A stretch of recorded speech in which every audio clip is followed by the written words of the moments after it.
Yo, what is up, everybody? So this is episode 6 of the Free Speech Forum podcast. How are you guys doing?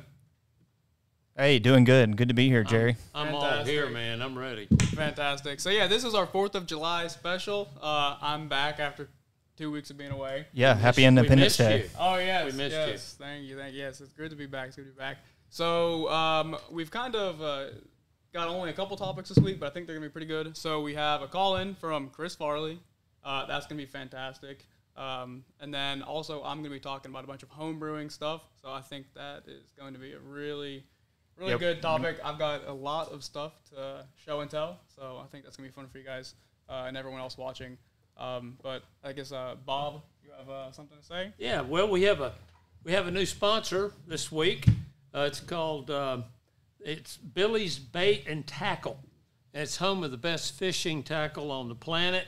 Not to include also live bait, and he's got a cold beer cave that he says is the coldest in the South.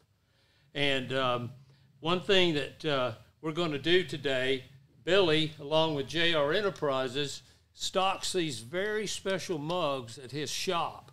Now, if you push in on the top, you're lost out at sea, you've got a flashlight right there. I don't know if you can see it, or if it's dark and you're keeping your minnows in here, you can count your minnows, so you're never going to run out of minnows, guys. Yeah, I'd like to have one of those. Yeah, well, I'd like to have one of those, too. Well, how could someone win them? What's going to happen? It's going to be our most active chat. Okay. So we're going to randomly select people from the YouTube chat. So you guys make sure you comment, and we'll be sure to get you one. Well, let me tell you one more thing about Billy's Bait and Tackle, and he's known for this. He makes such great lures that some people catch fish so damn big, they get them up to the boat, they friggin' pass out. Oh, wow. So with every lure, you get his special brew of smelling salts to bring you back to. Smelling sauce. So you can see what you've caught and you won't miss it. Oh, nice. All right? Okay. And this is at no extra charge from Billy's Bait and Tackle. Fantastic. And guys, if you're in here, go ahead and give us just keep the chat rolling, like, subscribe, all that stuff. This is gonna be a fantastic show. And then we have a ton of great shows, of course, in the future as well. Yeah, is anybody chatting right now? Not yet. Okay. We do not have anybody yet, but there are some people in here. So Brooks, I guess you have some news and notes maybe you want to... Yeah, I just wanted to mention you guys go out there and check out the Free Speech Forum patron membership. Consider supporting the site by upgrading your account to a patron status, and you can gain some extra perks like a premium forum, and we've also got Taco Bell Live coming soon, so be sure to sign up. It's only $5 a month through PayPal, or you can pay for the entire year, $60 through Venmo.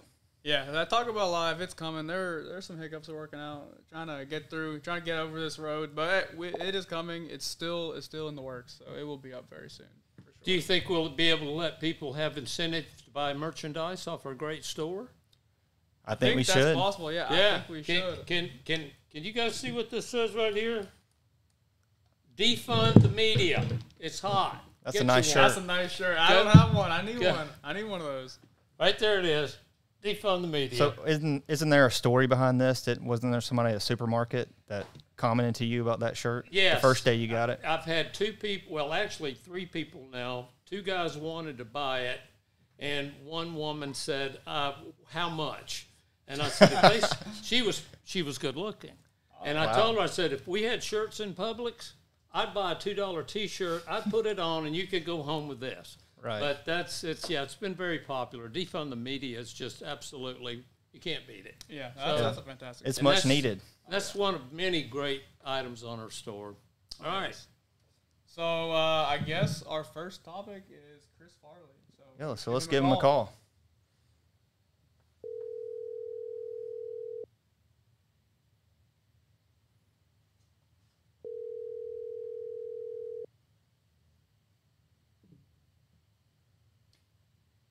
Multiple rings. And we do Nobody there. You know what? Now, there are some thunderstorms out there. That's true. You think it's thunderstorms, or do you think he's just bailing on us? I don't know. Maybe he got nervous. Huh. Cold feet. Well, I guess... we'll send a platoon down there to kick some ass if that's what he did. I mean, come on, he's a war vet. He's not a chicken. Should So- you try him again? Let's just move on to our brewing topic. Yeah. He can call So what I us was back. gonna say was Chris Farley. I don't know if you're on, but if you are and you're trying to get your phone set up, you can give us a call at any time. Otherwise, we're gonna move on to the second topic, which Yeah. I think we could talk about all day, and then we can give Chris a call later. Sure. So home brewing. So I started brewing beer and mead. Do you guys? Oh, There Chris we go. Farley. That's Chris. Well, wouldn't you know? What do you know? better late than never. That big entrance. Hey, is this Chris Farley?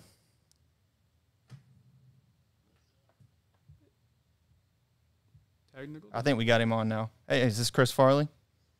Yeah, brother. Can you hear me? Hey, man. Welcome How to you the doing, podcast. Chris? Hello, Chris. This is Creative. How are you, man? What's up, creative? You got You- Brooks and you, Jerry baby. here as well. Oh yes. You're What's what's up, up? Bear? What's up, How bro? are you doing? We hear that you have a very good discussion to lead today. Very good. What now? A good discussion, good topic. Oh, well, you bring it on me, man, and I'll tell you what's up.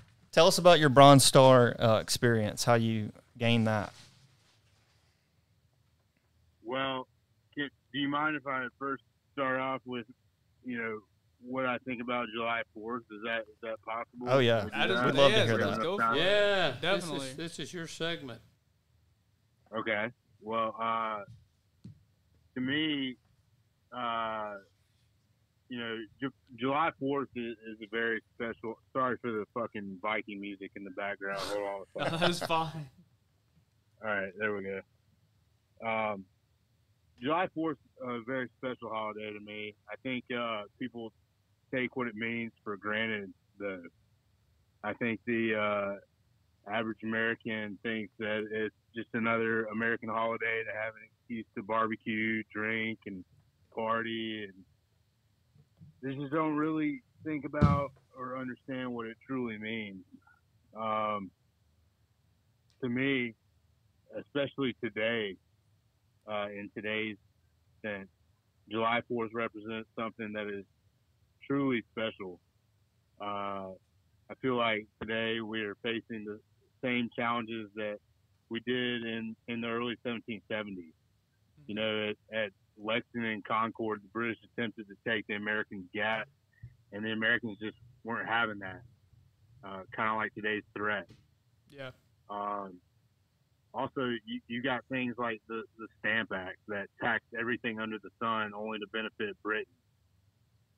Today, our taxes go to things like Hamas, Iran, China, etc. You know, our forefathers didn't put up with it back then. When the fuck are we going to wake up and not put up with it now? You know what I mean? Right. Yeah, exactly. So like I said, a lot of things that happened back then to cause the revolution, we're facing at this very moment. Good point. In the 1770s, we truly fought to be free. And time again, we have done that over and over and over. So July 4th holds a special place in my heart, and I feel like personally we need to reestablish our independence. I think every American holiday, like Memorial, what I do, every American holiday, like Memorial Day and July 4th and so on and so forth, I put out my little American flags along the side of my front yard. We shoot fireworks, we eat barbecue. But as a family, we truly take time to reflect on what we did to become a country. And I just wish the rest of the country would get the hell on board and back that patriot way of thinking. You know, it makes me fucking sick to see people like LeBron James and Megan Rapinoe and Colin Kaepernick do what they do by spitting on our faces. Yeah. You know. Amen. Anyways, I'll shut the hell up about that. But No, I mean it's a good point. I mean most July 4th celebrations I go to, it's just bunch of people coming together, grilling, drinking beer, and then waiting for the sun to go down and then shoot fireworks, and they don't even think one thing about why they're shooting fireworks. So yeah, You got it. You make a good, very good That's point it. there. So right on. Yeah, but a lot of people are interested in what you did to get your Bronze Star. We don't have much we don't know what that involves, and we know it's a great story, and that's what we were hoping you could just give us a little bit of overview of that. I don't hope it doesn't bother you talking about it, but for a lot of people, we want to know what our veterans like you did to earn such a prestigious award. I mean, the Bronze Star is huge. Yeah, absolutely. First of all, I gotta make a minor correction.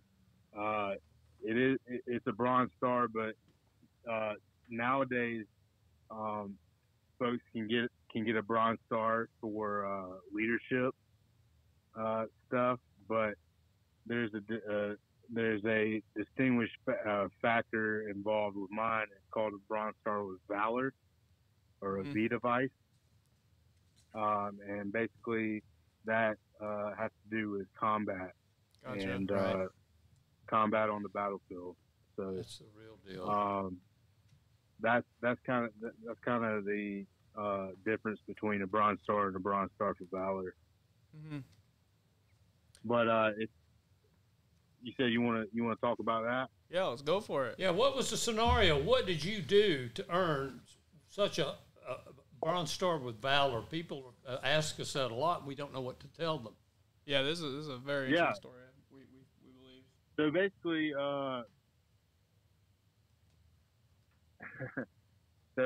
basically, it was around 2012. It was May of 2012, and I was a part of a two-platoon operation in the village of Sheikh Wasad, which was in the Chart district of the Logar province in Afghanistan.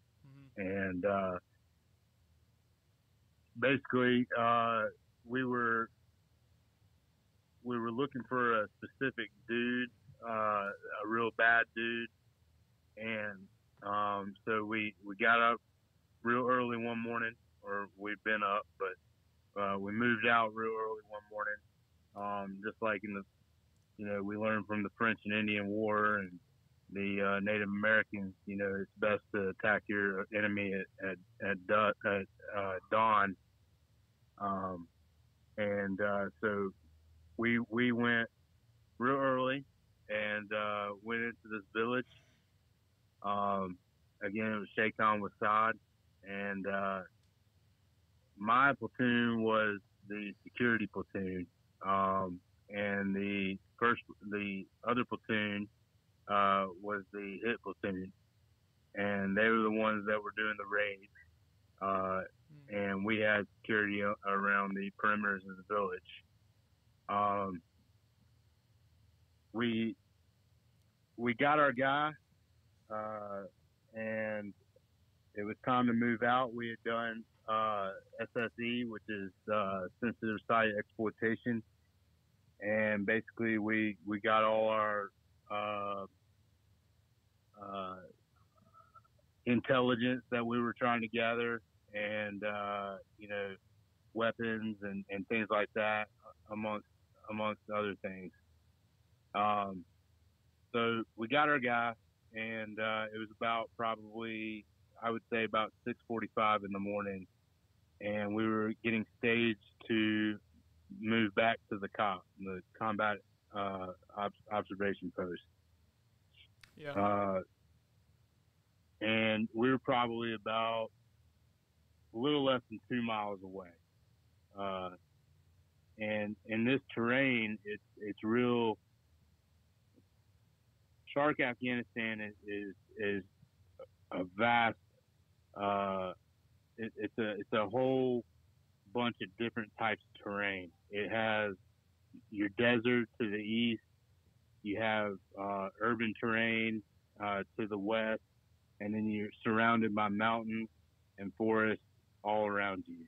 So there's different types of warfare going on in this entire valley.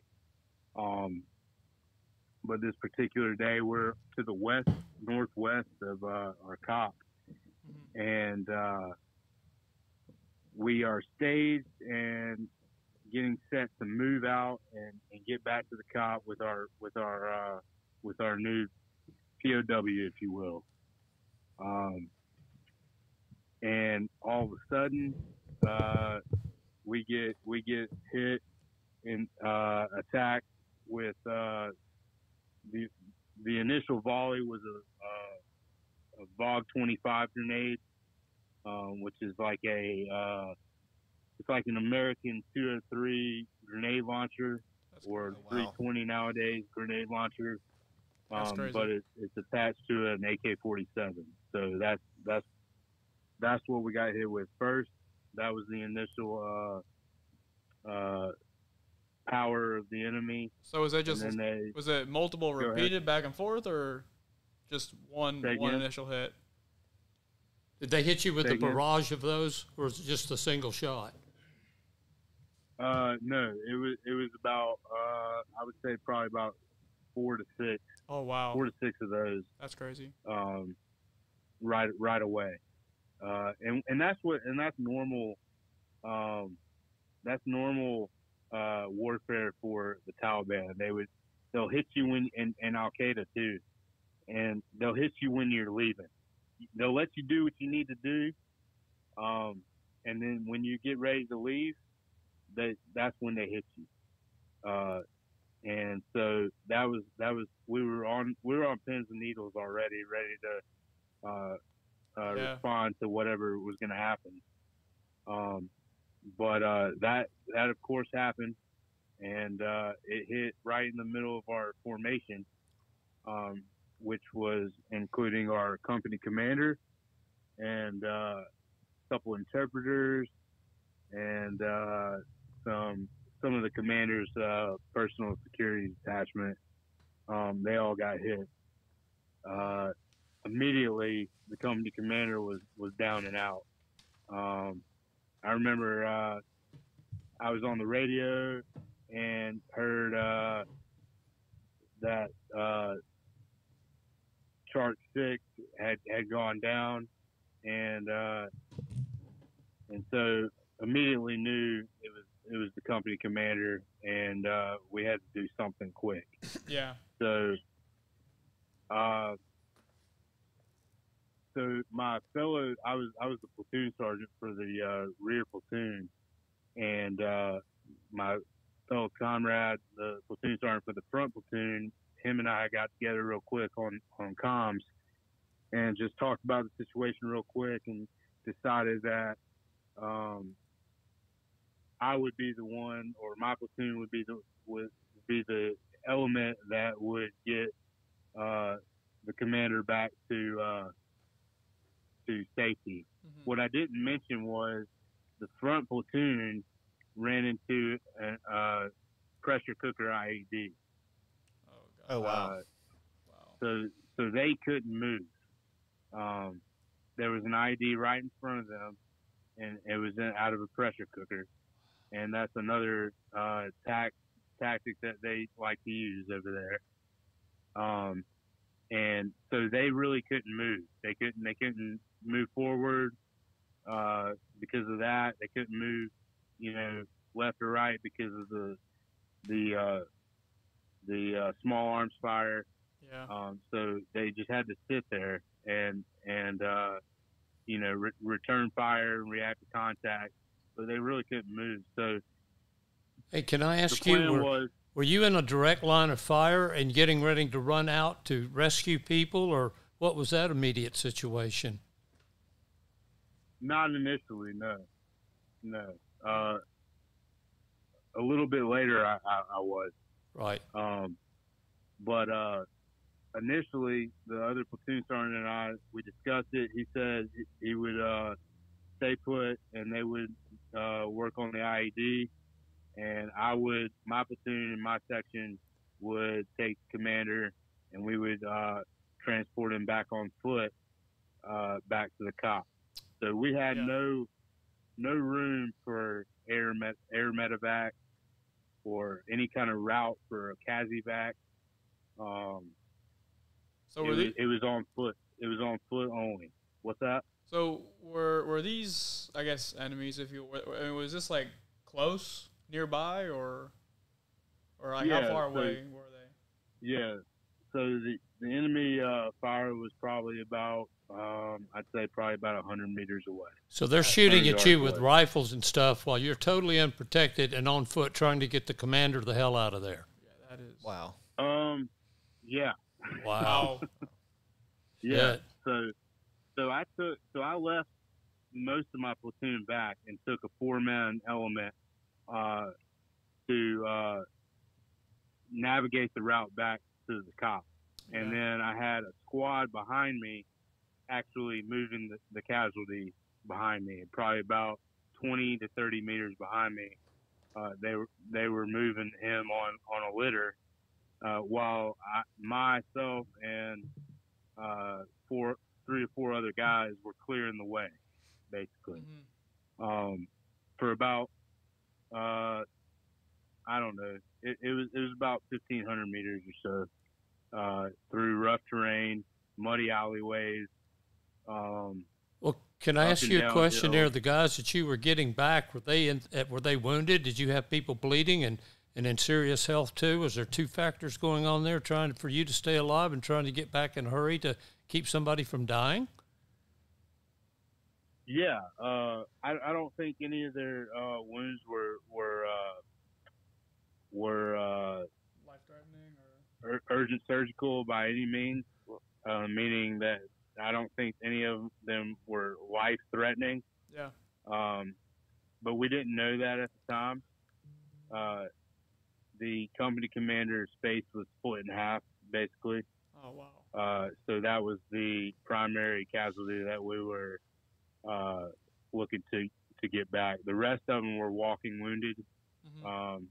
They had, shrapnel wounds and a couple bullet hole wounds, but the company commander was the primary casualty, and that was the one we were trying to get back as quickly as possible. Had you been hit at this point?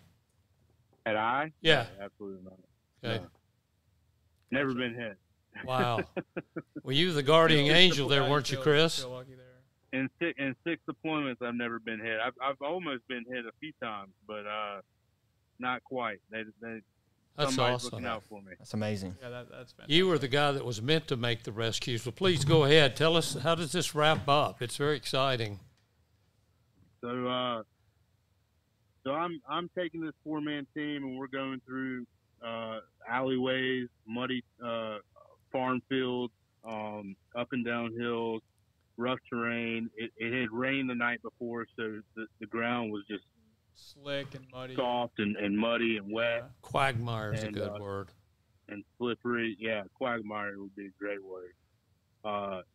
And so I'm trying to direct this little small team, about 1,500 meters, and we're taking contact down alleyways. We're taking contact through buildings.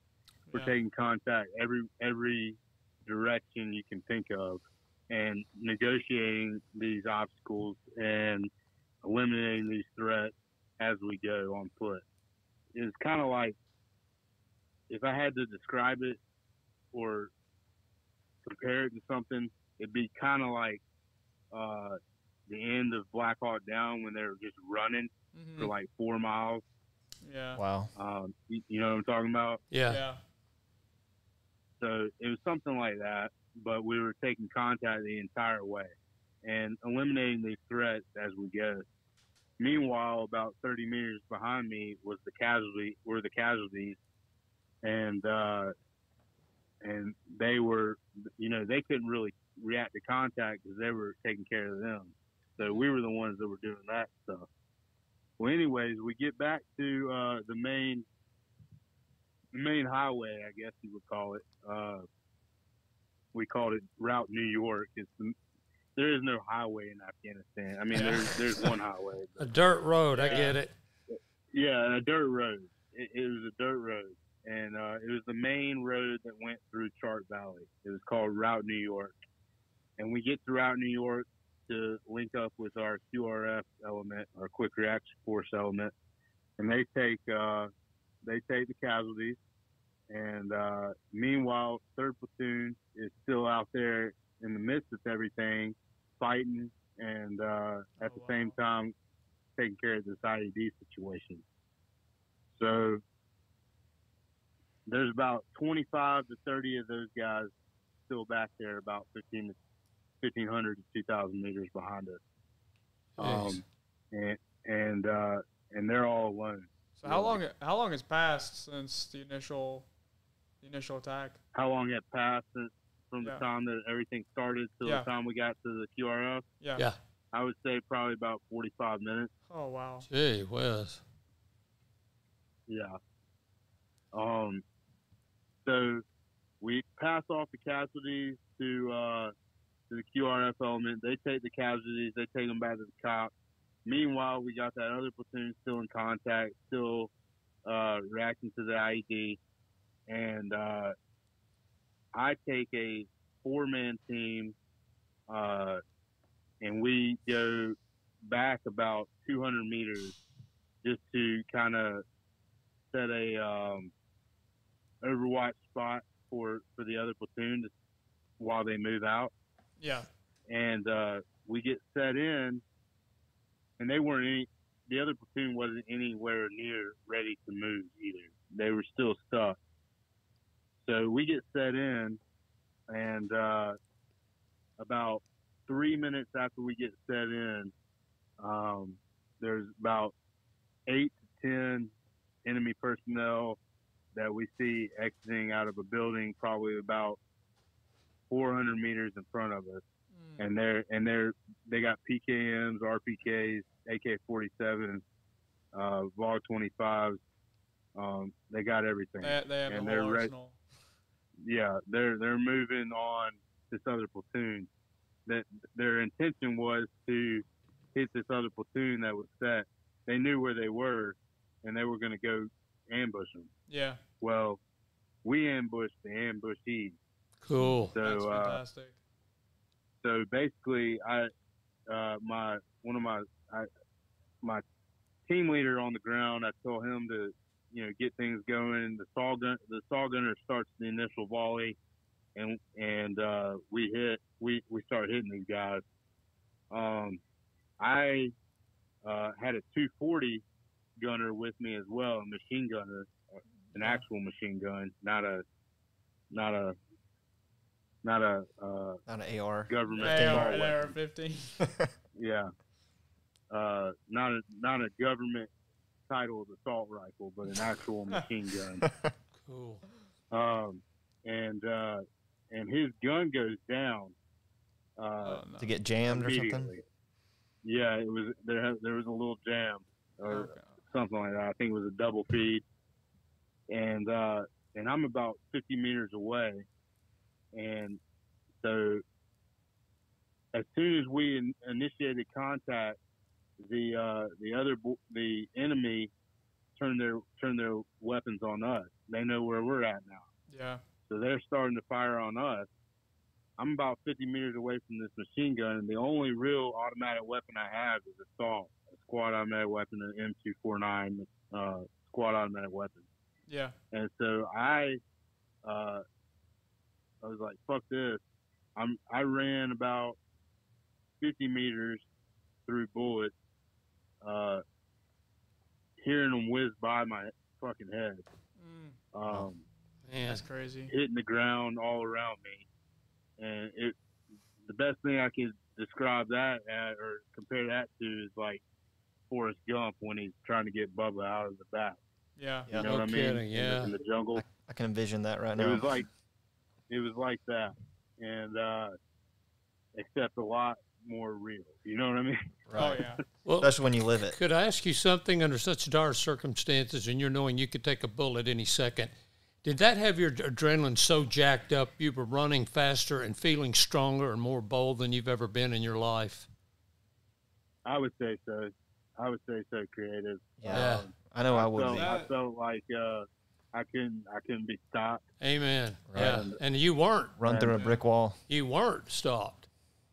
I wasn't, and even if I was hit, I don't know if I would have been stopped. I hear you. Right. But That's a true hero. a buddy of mine said that he watched the whole thing, and he said that I did a baseball slide in the third, and and took this 240, cleared the jam, and then apparently about eight of the 8 to 10 enemy wow. soldiers from the 240. Cool. Wow. That's amazing. Well, that was the critical Yeah. element that saved the day, right? That was it. Wow, man. Baseball slide into third. Clear the jam. I want to Yeah. thank you for sharing all this. You know, I'd always wondered about either when that adrenaline gets going, you hear stories about somebody seeing a car roll over on a woman, they stop and lean the car up and stuff, but I've never heard anyone describe what the adrenaline effect was like you did, and I could only imagine. I mean, I can't, but I just want to say I salute you, Chris. 100%. Right. You saved a lot of lives, and you did not care about yours. You were on a mission, and that's why you got the Bronze Star Valor. Right. That's awesome. I can't, after reading the article about Chris, I mean, I can't say enough about, you know, how impressed I was, how he managed this, receiving this award and praised the men that fought in his platoon rather than praising himself. Yeah. That's what a hero is. Well, it's a team thing. You know what I mean? Like, you know, we all had our duties and performed as a team. So, you know, it wasn't just one. It wasn't just one dude. It was a whole bunch of dudes. Yeah. And Right. Well, I tell you what. Sometimes. When are we going to get you up here and see the medal? I think that'd be cool if you could just come up and be a guest for a little bit someday and bring your medal. And Yeah, that'd be great. you know, I mean, because now people know your voice and your story, but I want you to think long and hard about that. Birmingham's not that far away. Man, we'd love to have you up here. Oh, yes. That would be a fantastic I'll be in guest Birmingham appearance. for the Oh, yeah, symposium coming up. You're in Foley, right? Yeah, okay, right. Foley. I'm not in Foley. I'm in Fairhope. Okay, Yeah. Fairhope. Gotcha. Wow. Well, thank you so much. Yeah, thank you very much. Like That story, I mean, that's incredible. Like, that's not something that most people would do. And so, I mean, that takes insane amounts of bravery and Right, amazing story. courage. Yeah, that's It's awesome. not. Look, man, Jerry Barrett. It's not about bravery, brother. Like, all you guys would have done the same exact thing that I did. You know, anybody would have done the same exact thing because in the moment, like I said before on the forum, and like I've said several times, it's not politics goes out the goddamn window when it comes to battle. You know, it's not about Right. politics.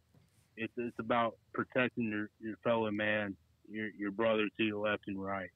Yeah. Or should I say brother and sister now? Yeah. But it's about protecting your fellow man to the left and right, and that's what drives us as combat infantry. Chris, from what I know about you, I know you'd never say this, but by God, I'm going to say it. To me, you're a bona fide hero, by God. Oh, yeah. And I don't know about other people would have done it, but that's how gracious you are. But, man, you defied all odds, never even taken a bullet. You were on a mission from God, and I'm not being flippant about that because you had to get back there and save everybody. So I just want to tell you again, I salute you, and that's just an amazing story, and thank you for sharing it. I mean it. Right. Yeah, Thank you for your service. You got it. I appreciate it. definitely. All right, well, we'll see you at Eden, won't we? Oh, you know it. Yeah, all right, brother. Well, listen, you take And care. I'm working on a real special treat as a special guest. I can't say the name yet because it's not solidified, but it's almost there, and hopefully I'll be able to close the deal, and we'll get this guy to speak to us. I feel like Yeah, you're going to close that would it be based on what you've already told me Just you what you just accomplished. Shit, that's nothing. Right. All right, Robert. Well, be Well, good, brother. Thank you very much for the story. Thanks, Chris. All right. We'll Hey, talk to you fellas, I again. appreciate y'all. Yeah. Yes, sir. All right. Bye. All right. Have a good night. Bye. Y'all too.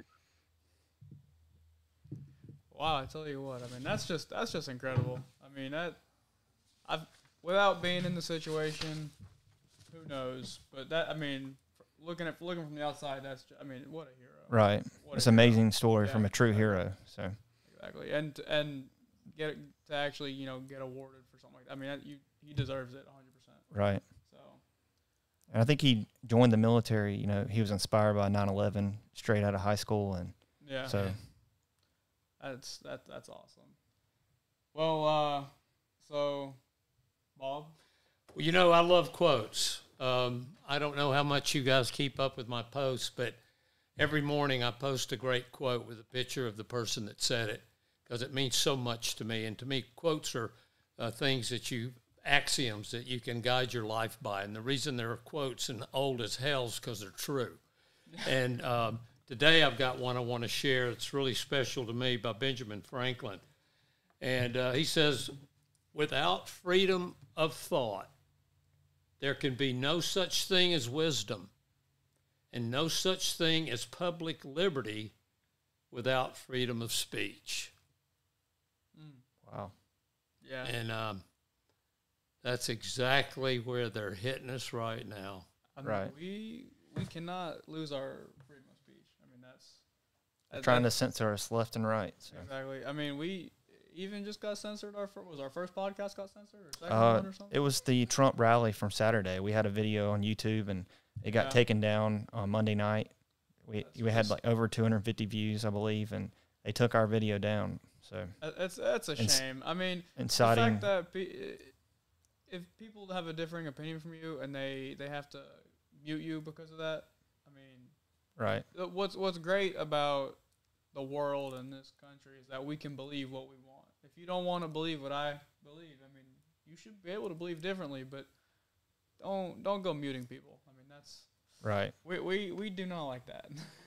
Yeah, they tried to threaten that we were inciting spam and related to the 2020 election just by showing the Trump rally. So yeah, of course, because that's what we're trying to do. The one that happened, months ago. The left, they're so zealous, and their lack of integrity, lying to them is part of how you play the game to win. Mm-hmm. They don't even give the truth any credit, in my opinion, at all. Right. And the thing, too, there's two things that are going hand in hand, and to me the initial one is really sinister, and that's just censorship. They're not saying you can't say that. They just quietly remove it. And we're starting to move into this now. Well, you can't use that word. You can't use these words. You're not going to be able to do that tonight. We're not even going to let you get up there to speak. And so, and I've always liked that line that censorship is a dagger in the heart of free speech. Yeah. So anyhow. All right. Well, that's why we have the Free Speech Forum, though. So amen to that. Exactly. So, Jerry, you were going to tell us about some homebrew and mead today. How about alcohol? How about that? So, I don't think we're going to be able to open these today and try them. But, beer, and then another beer. So, when I do homebrew, I put all of my beer in amber bottles. Dark green bottles is okay as well too, but the light hitting it will damage the beer. That's what I've heard. That's not an old wives' tale. That's true. Yeah. So don't ask me why. I don't know the science behind it, but you can change the flavor and ruin a beer. So I wonder how Corona. We deals don't with want to that. ruin beers. Corona, Modelo. Yeah, and I think it really depends on the style of beer that you brew. Right. So. I guess I don't know all of it, but to be safe than sorry, I just put it in amber bottles and move on with my life. Now this is mead. This is basically wine. So that's Viking stuff, isn't it? This is old stuff. So this goes way back. I don't even know when the first mead was made. That's what enabled them to take 8 to 10 arrows before they went down. Yeah. I know. So it's made with honey. Stuff. Yeah. So mead is essentially wine. People call it honey wine. It's pretty much you mix honey and water, you put in some yeast, stick it in the closet, and forget about it. That's how I make mine. Wait a minute. What was that again? I'm going to do some of that one. Yeah, and no, I'm not. I'm being serious. You can mix honey, water, and a little bit of yeast, and put it in the closet, forget about it, come back in 6 or 8 months, and you can have mead. So I guess I got into homebrewing because when I first started drinking beer, I wanted to try a bunch of fancy beer, but I was in college and I was poor, so I mean, that's why it's cheaper to homebrew. So that's why that is originally why I started. You were poor. I mean, in college. Could I ask you a question? Did you ever go down and sell your books to the bookstore, buy some booze for the weekend, and then borrow the money and go get your books back? I was too poor to own books. I didn't buy the books. So I chose to. You're just too smart. Didn't even need the books. Yeah, exactly. No, I mean, look, when you have all these online resources, you don't need books. So you cheat your way through. Go to Chegg. No, I'm totally kidding. Do not cheat through school. Seriously. But so I started home brewing because of that. A buddy of mine actually got me into it because he did it, and I liked some of the beer that he made, and it got me interested in different beer. So I originally only drank light beer, and I thought I didn't like dark beer because I drank some Sam Adams. I don't even know what it was. First dark beer I ever had, awful. Terrible. I thought I hated dark beer. And then this friend of mine, he was home brewing, and I liked some stuff he made. He's like, let me start to, branch out and try some different beers. But again, too poor. So I opted to go the route of homebrewing. And homebrewing's fantastic. I enjoy it. I could afford, How long have you been doing it? A few years, 2.5 years maybe. I don't know exactly. Would it be fair to ask you, how many bottles do you think you've brewed in 2 years? So, to be fair, in the last 6 to 7 months, I actually haven't made a batch of beer. I've been wanting to, but I've been very, very, very busy. But I've been doing other things like mead.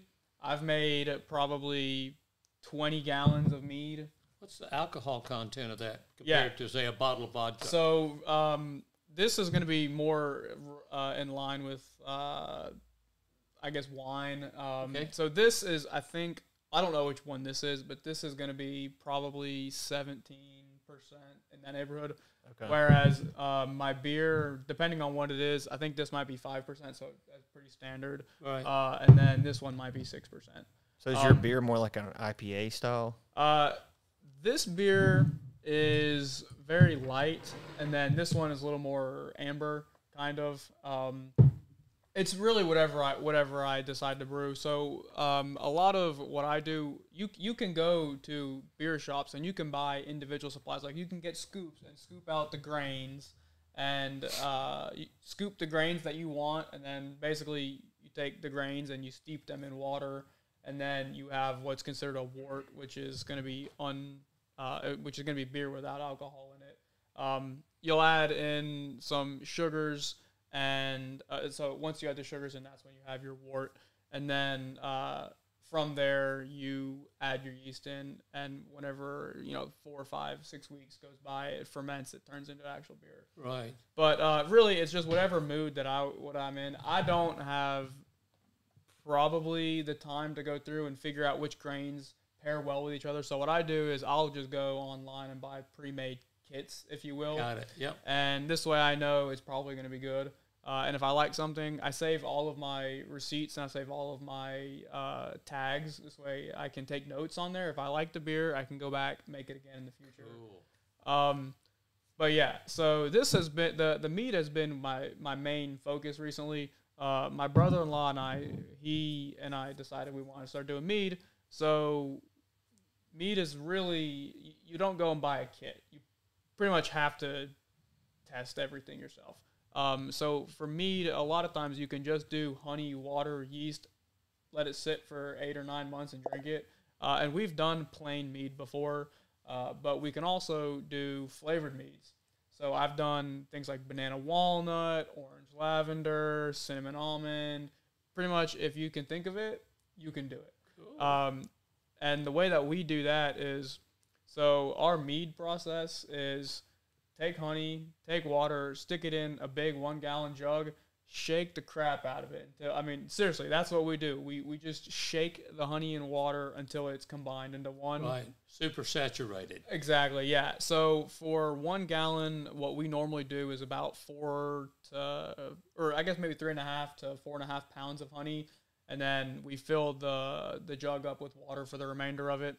And then, and then so the biggest thing with mead is going to be the type of yeast you use. You use wine yeasts to make mead, and there's going to be different kinds of yeast. The different kinds of yeast are going to drastically change the flavor of the mead. It's also going to change the amount of alcohol or your alcohol content. So what happens is, as the yeast does its thing and it eats the sugars, it leaves behind alcohol. I don't really know. Right. the So super do you science make behind it. meads for? We can have this with the dinner tonight, and then there's the Saturday night. Let's throw So- down mead. So that's what I would love to get to, but the problem with mead is it's an extremely long process. With beer, my beer normally is drinkable within 5 weeks. Some people let their beer sit for, maybe 6 or 8 weeks, but I'll normally just drink mine after 5 weeks. But with mead, this bottle right here is probably 2 years old. Wow. Yeah. So it's almost like a high proof liquor that you want to like keep and gets better over time. So yeah, if you Underproof. Yeah. So it is. I mean, it is very much related to wine, to everything that I've ever read online. If you drink it within 6 months, it's going to be cloudy and it might be full of particulates and it might not have fully, I guess, clarified. It's not like super clear, and it's going to taste. I don't want to say dirty, but It's just rougher. it's going to taste rougher. Yeah, Yeah, exactly. You're going to get within probably a week, you'll have your full alcohol content. So if you just want to. Oh. If you just want to go get drunk, you could. Who'd want to do that? Yeah, who would want to do that? You could take your honey and water, mix it together, stick it in the closet, and 1 week goes by, you're probably gonna be puking because it tastes terrible. But you might have 17% right here. So Wow. There's a but lot of people taking notes, I think, right now. And Yeah. they're they gonna be probably are. rushing out to They get their probably sugar are. and water in their jugs. Yeah. So what's like the calorie count of mead versus making a beer? So if we want to get into a lot of that stuff, I am not super sure. I don't really know. So Well, I figured it would be higher, coming from honey. yeah, and it might be So sweet. So a lot of what I've focused on with my process is making sure I can replicate things. So I have an Excel spreadsheet where I've gone through and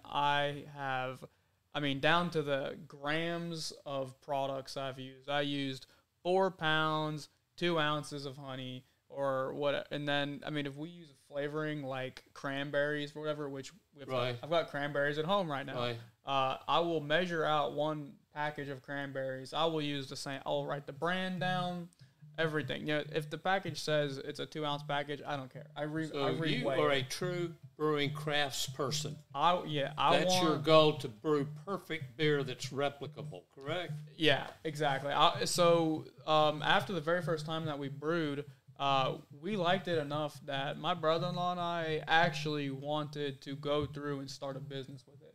And the product that we've created is such that we probably could very easily sell it and make a lot of money. Well, Is Brooks, that your phone going on? yeah, I think we could probably taste test it tonight. What do you think? Yeah, I'd love to try some. Okay, I've got a bottle. I'm just kidding. so Probably not the mead. You don't want to give up the mead to us tonight. I wouldn't actually be opposed to bringing some on at some point. I have stuff that needs to be bottled right now. This stuff, I probably shouldn't open this one right now. But in a future podcast, I definitely can. I've got. Yeah, bring it on. We can have a round for everybody. I've got it kind of fun. I think it's awesome. Taste it. No, yeah, it would be fantastic. I've got like 8 or 9 We're gallons. close to 5 o'clock, so Right now, I've got 8 or 9 gallons at home right now. Once it gets bottled, it could probably be consumed in like a month. But so I didn't really talk too much about it, but I did bring a bunch of equipment. I learned a hell of a lot. That's all I could say. I didn't know anything. How much about does the federal government allow you to make, like at home? Is it So yeah, how many gallons? That's going to be different depending on the state. And actually, I've looked it up before, and there's a regulation for how much you can have in your home at any given time, and then there's also a regulation for how much you can produce every year. The amount that you can as an individual, not for sale. Obviously, for sale, you'd have to have a license. So I think you might be allowed to have 15 gallons at home at any given time. And I don't know if that's per person or per household. That's plenty. But 15 gallons is fine. I mean, if you think about it, if you want more because you drink it a lot, if you one wine bottle is it's 24 ounces essentially. So if you have a whole family 4 or 5 people that are all of age to drink alcohol, Get that in there. I'd get that in there. So, I mean, you can go through a couple bottles, you know, at dinner. And I'm not going to say you're not going to open a 2-year-old or 3-year-old bottle of mead every single night. But, of course. But yeah, I mean, 15 gallons, it will go it'll go quickly. So you'll get 5 24-ounce bottles out of 1 gallon. Okay. So, it's so easy to make and it's so fun to make. If you can find ways to produce a lot of it and be able to store it legally, I mean, there's no reason why. I've got a question. If we got time for a couple of questions. Yeah. I was wondering, from what you know now, and I'm thinking about, remember Prohibition? Yeah. And I always heard that phrase, bathtub gin. Do you know anything about that? Would people literally fill up their bathtub with water and sugar and stuff? Do you know? How would you go from beer to liquor or alcohol? So the only thing I can think of, I actually haven't heard that, but what I can think of is in prison, they make prison wine, and prison wine is, they take the bread that they get from their cafeteria or whatever, and they dump it, I mean, you make it in the toilet. Yeah, I'm serious. It's all based on like fermenting, right? Yeah, that's a thing. There's yeast in the bread, and assuming the yeast, I don't know exactly how that process happens. If the yeast has to be alive, and you have to get lucky still, but they take bread, throw it in, and then eventually it turns. You have to combine it with like a sugar to start the fermenting process. You have to have sugars. If you don't have sugar, then it's not gonna ferment. Ain't drinking no Commode beer. No, I don't know about that. Never, good Lord, I've never heard that. Well, thank you. That's another good part of your show tonight. That's a good way to get sick. Hey, that's a good way to get sick. There's people that will drink Listerine, you know, that are alcoholics. So yeah, I wouldn't put it past drinking from a toilet if you're in jail. Exactly. So I don't think we're going to get to all of this, but I do have one thing that I would like to show for sure. So this is a... looks like something from the 8th grade science class. Exactly. Yeah. Now, out of the lab. So you can take a look at that and pass it on to Brooks. It's just... wow. What's that? So, yeah. So do what? Thermometer? Or so that is a hydrometer. Or does it tell you what proof your beer is? well, it helps. Okay. So how do you think... If you have any idea whatsoever, how do you think you measure the percent alcohol? Is it some kind of electronic machine, or do you have absolutely any idea? Well, I've watched moonshiners before, and they typically shake it up, and they can tell by the bubbles Interesting. how many bubbles there are. So I don't know how that relates to beer, but I don't want to know anymore, Brooks. That's enough. Yep. It's a good show. You need to check it out on Discovery. So I guess dudes. Yeah, okay. moonshiners. All right. So for a home brewer, you've got this glass thing on it, and you've got some, for those, I know you're not really going to be able to see, but for those on the show, you've got markings all up and down the top of this, and at the bottom, you've got some weights. Now, okay, we're going to get it on the, so for a home brewer, the way you measure your alcohol content is whenever you take your, oh yeah, see, there we go. So you've got markings all up and down the top of it, and then if you raise it up a little bit more, you've got some weights, some lead weights in there, and that's just a hollow piece of glass. So what you do is whenever at the very beginning, the first day you start your product, you fill your. Of course I should know what this is, but you fill it. It's like It's one of your tools. Yeah, what else do you need to know? You fill your tool with your product, and then you essentially put this in here and it floats. Mm-hmm. So you're measuring the amount of sugar that is in your original product, and then what happens is it's going to sink into the water because of the weights on the bottom of it. So once it sinks into the water so much, you get the reading on here. Gotcha. So if you want to look at it a little bit closer. So we have a question from the YouTube. Go for it. Life with Claire, and I think this is Don Yank Me Noodle. Oh no! But he had a question for you. He asked, "Can straight people drink mead?" Okay, so that's a good question, and the answer is no. So straight people cannot drink mead. Perfect answer. So glad we cleared that up. So I don't. You got something to tell us, Jerry? So I don't actually consume this product. I think the forum is going to be Don't stir convinced. the pot, Brooks. It's already getting dark. in here. Yeah. The forum people are convinced that the painting is not real. So It's not real. We must be confirming that tonight. So, so you basically you take your product, you float this in there, and then you look at the level in which your unfermented mead touches the line, and you take the reading. And then after 6 months or whenever it is, you take your fermented product and you do the exact same thing, and you float it again. But at this point, the yeast has attacked all the sugars and just left behind all of the alcohol. And so that sucks, right? Stole all the sugar, left me with the stuff I don't want. There's Jerry throwing alcohol out toward Taco Bell. I can see it now. Exactly. So then you take the second reading, and then there's some kind of a math equation that I have no idea what it is. It's E equals MC squared. Exactly. I know that one. E equals MC squared times the before minus E equals MC squared times the after. And then you're drunk by that point. So it's fantastic. But so that's how a homebrewer determines how much alcohol content they've got. That math equation outputs some numbers. Very simple. You just plug it into a calculator and it says, hey, you're going to get drunk in 5 sips. Or, hey, you can drink 2 beers and be fine. I like that. Exactly. So we're running out of time. So yeah. Well, thank you. So I brought a whole bunch of other equipment, but maybe we can if we have time. What are the? Do you have in the next couple minutes? Can you walk us through the final steps to how you would make beer? Yeah. Well, so then we've got. Let's see here. How about this? If I can get it out. It looks like a gun. So we have this product right here. Oh. And this product, basically, you take your bottle, once you fill it with your mead, and then you stick it under here, if I can do that. And I'm talking right into the mic. Sorry, guys. And then there's a lever here, and you put a cap on the top of it, and then you literally just cinch the lid on. So this is what I would use for beer. Now for wine, we get a little bit more complex. Same product, except much larger. I don't even know if this is going to fit on the table. Except much larger. And like a construction crane. Yeah. So for wine and mead making, I actually use corks. You're probably not going to be able to see this but I actually use corks. And there's a little hole up top.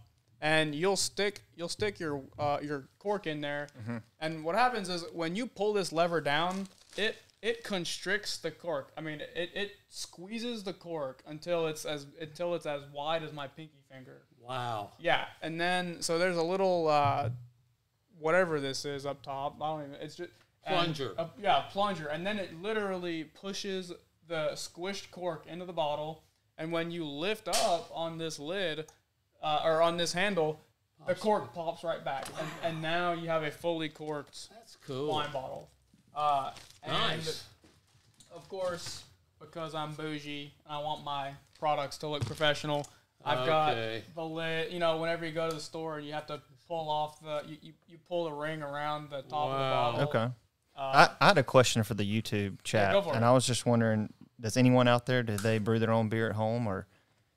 So you guys chat back and let us know if you do. So we'd love to hear from you.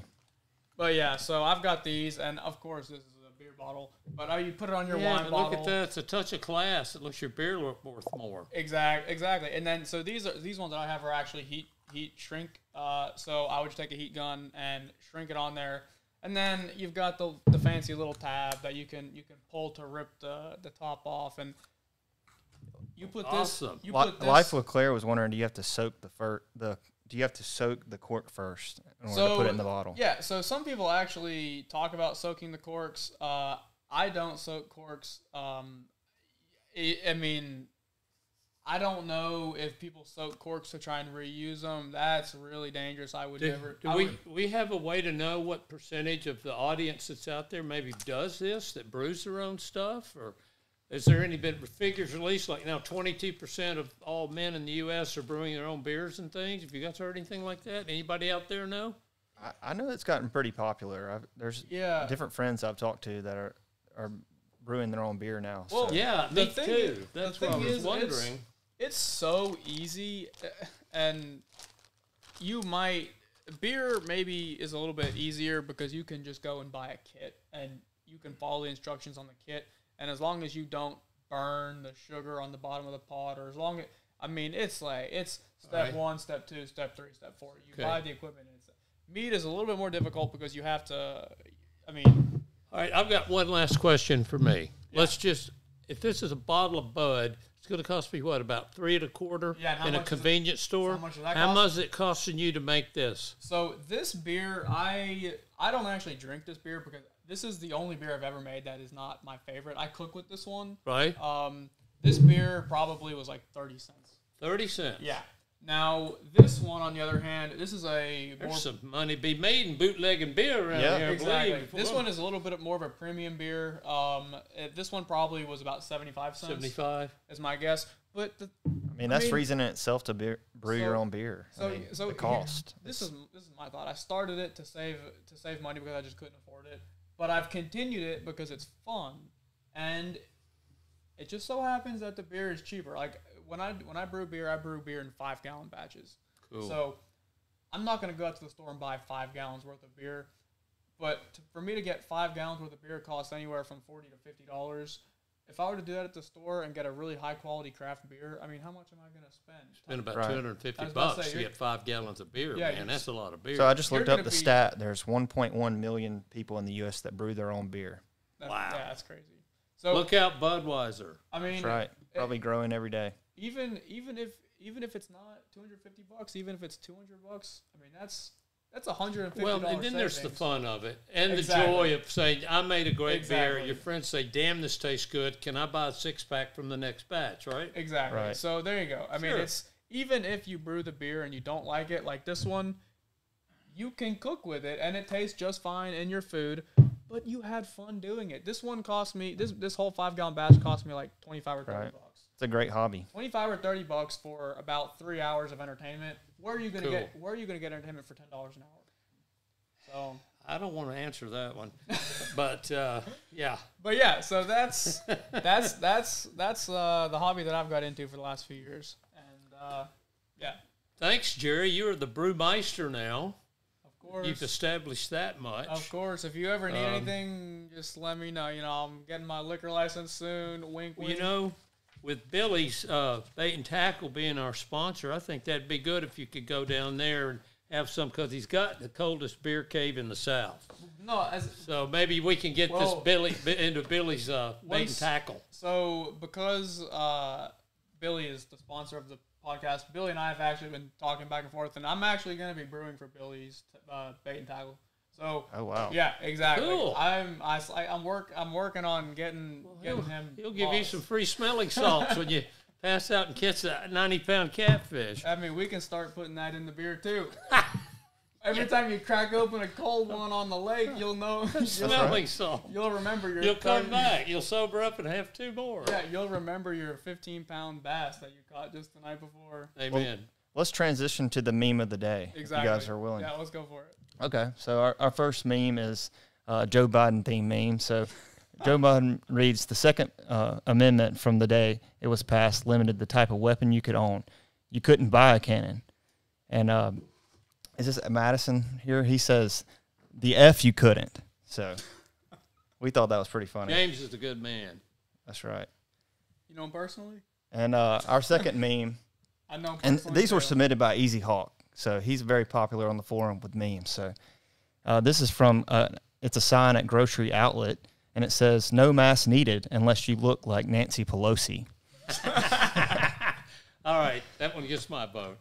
That's Love right. it. Cool. That is good. Good stuff. See you, Blow Joe. Biden. That's right. So, Jerry, you want to close us out? Yeah, so this was fantastic. I had a good time talking to Chris. Boy, I did Hopefully too. You guys enjoyed Right. the homebrewing conversation. In the future, maybe we can do a little bit more show and tell. I if think we have any should. Extra. Yeah. But anyway, yeah. If you guys are still here and watching, haven't, make sure to like, comment, subscribe. It helps us out. Share with your friends, right? Definitely. We need all the subscribers we can get. So. Exactly. Yeah. Exactly. So we'll be here next week. So at Pixel Joe's podcast studio. So Hey, Definitely. we thank him for letting us the use this best facility. in Yes, America. thank you very much. Thank you very much. If you guys have anything that you want to see, go ahead and suggest it. Any good feedback, good, bad, we want to hear it. So We're here for you. yes, definitely. It's all about membership and having a good time and learning something along the way. Oh yes. Oh yes. Well, How about unless- that big close, huh? yeah. Got Unless that. you guys have anything else, I think I had a great time. I had an awesome time. See you guys next time. See you guys. See ya. Awesome.